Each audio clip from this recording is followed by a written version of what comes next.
Last little subject that we sadly do not have much time to cover is the subject of asymmetric information. This asymmetric information problem often arises when one of the two party members has more information than the other person. We talk about Canada Deposit Insurance Corporation and my principles of macroeconomics class when we're talking about banks and these banks that take on a certain amount of risk. Should we worry? Should we not worry? Well, we have a situation where that first $100,000 that you have in your bank account is insured by the Canada Deposit Insurance Corporation.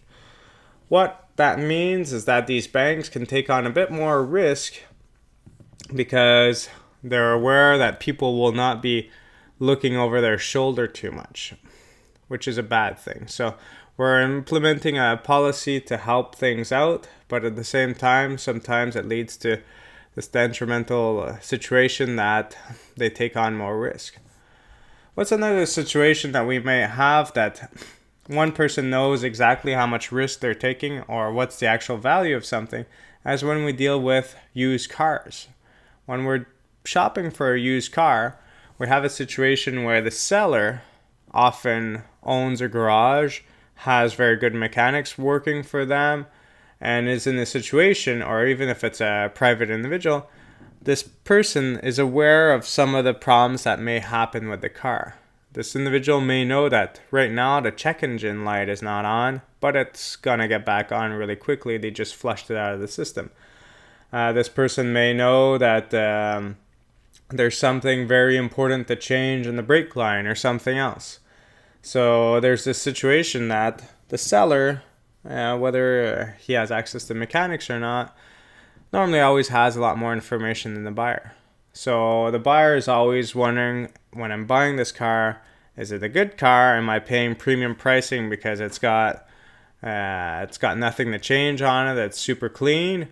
Or am I in a situation that I'm paying premium pricing, but I'm getting a lemon?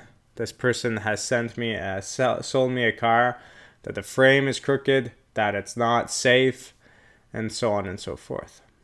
Okay. That's a situation that we have a problem of asymmetric information.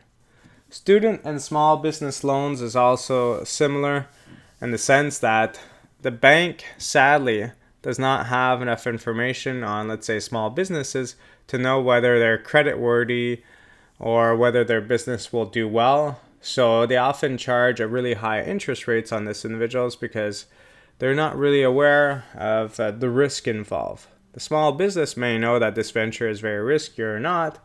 They're going to always try to make it seem as though it's not risky at all. But because of lack of information, this normally leads to a situation where the interest rate would be really high. And this is one of the main reasons why in Quebec, the student loans system is provincially regulated so that the students don't deal with a very high interest rate, where in the States and other areas, they often have to deal with an interest rate that it could be quite substantial. So by taking into their hands, they're able to control this and take on the risk themselves so that these students may study and hopefully get good careers afterwards. Okay. So this was the end of the last chapter that we're covering in principles of microeconomics. If you have any comments on any of these videos, I will be continually improving them, hopefully with your comments, and preparing some for other classes if this is successful. So feel free to send me an email and let me know how you enjoyed it. Thanks.